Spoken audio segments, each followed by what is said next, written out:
उत्पत्ति ग्रंथ अध्याय 29। इसके बाद याकूब आगे बढ़ा और वह पूर्व के निवासियों के देश में पहुंचा।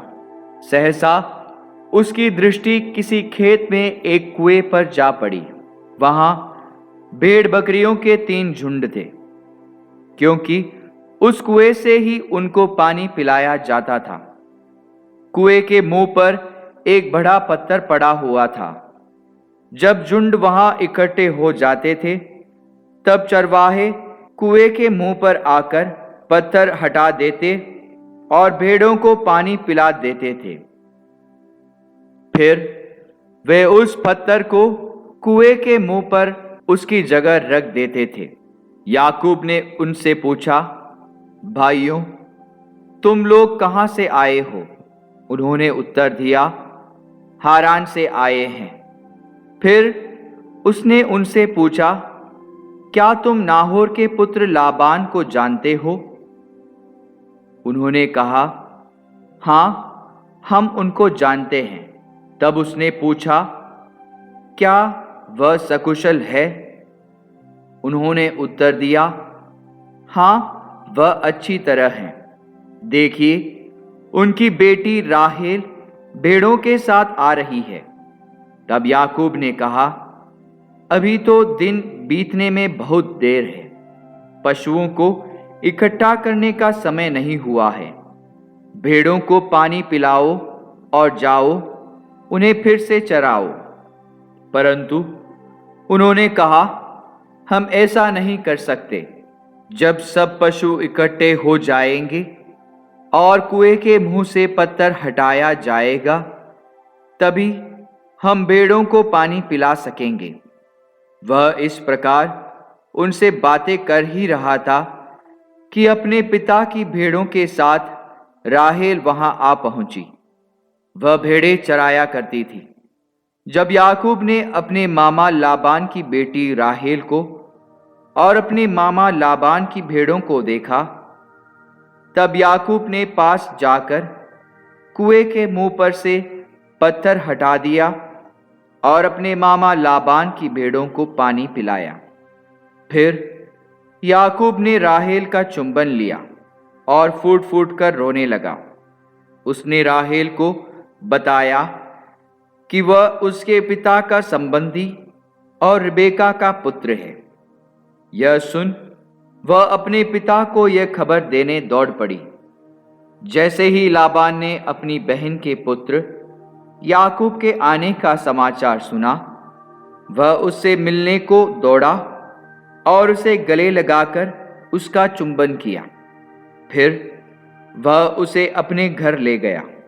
याकूब ने लाबान से सब बातें कह सुनाई। लाबान ने उससे कहा, निश्चय ही तुम मेरे रक्त संबंधी हो। याकूब उसके पास पूरे 1 महीने रह गया। इसके बाद लाबान ने उससे कहा, तुम मेरे ही कुटुंब के हो, तो क्या इसीलिए तुम मुफ्त में मेरी सेवा करते रहोगे? मुझे बताओ कि तुम्हारी मजदूरी क्या होनी चाहिए। लाबान की 2 पुत्रियां थीं। बड़ी का नाम लेआ और छोटी का नाम राहेल था। लेआ की आंखें कमजोर थीं, परंतु राहेल सुडौल और सुंदर थी। याकूब राहेल को प्यार करता था, इसलिए उसने कहा, मैं आपकी छोटी पुत्री राहेल के लिए 7 वर्ष आपकी सेवा करूंगा। लाबान ने कहा, किसी अपरिचित व्यक्ति को देने की अपेक्षा उसे तुम्हें देना अधिक अच्छा है, इसलिए तुम मेरे पास रहो।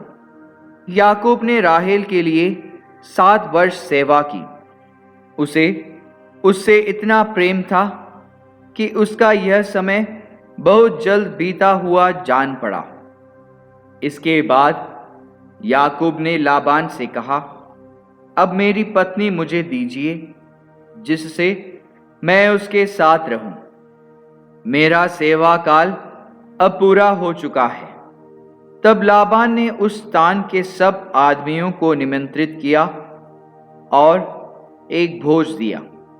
शाम को वह अपनी पुत्री लेआ को याकूब के पास ले गया और उसने उसके साथ रात बिताई। लाबान ने अपनी दासी जिल्पा को अपनी पुत्री लेआ के लिए दासी के रूप में दे दिया। सवेरे मालूम पड़ा कि वह तो लेआ थी।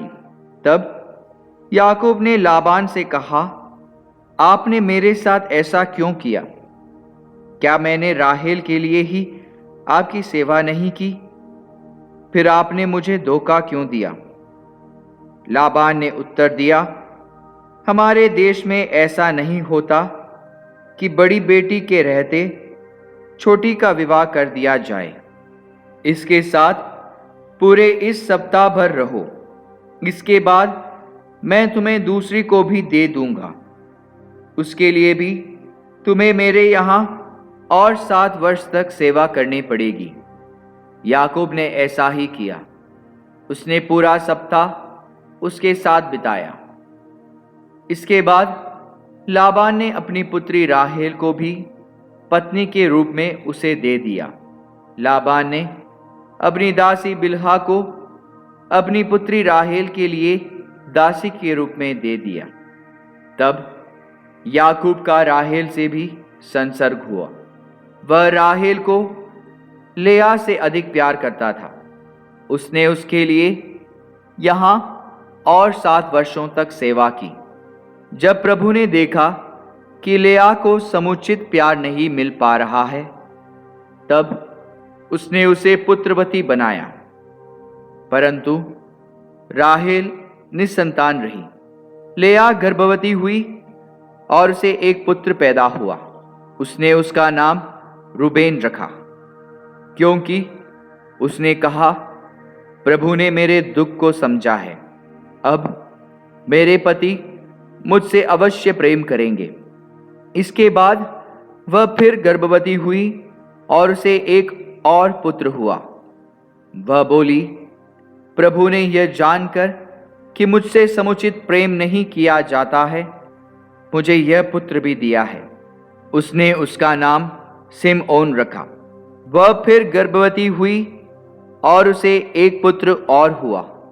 वह बोली, अवश्य ही अब मेरे पति मुझसे प्रेम करेंगे, क्योंकि मैं उनके लिए 3 पुत्रों को जन्म दे चुकी हूं। इसलिए उसने उसका नाम लेवी रखा। इसके बाद वह फिर गर्भवती हुई और उसे फिर एक पुत्र हुआ।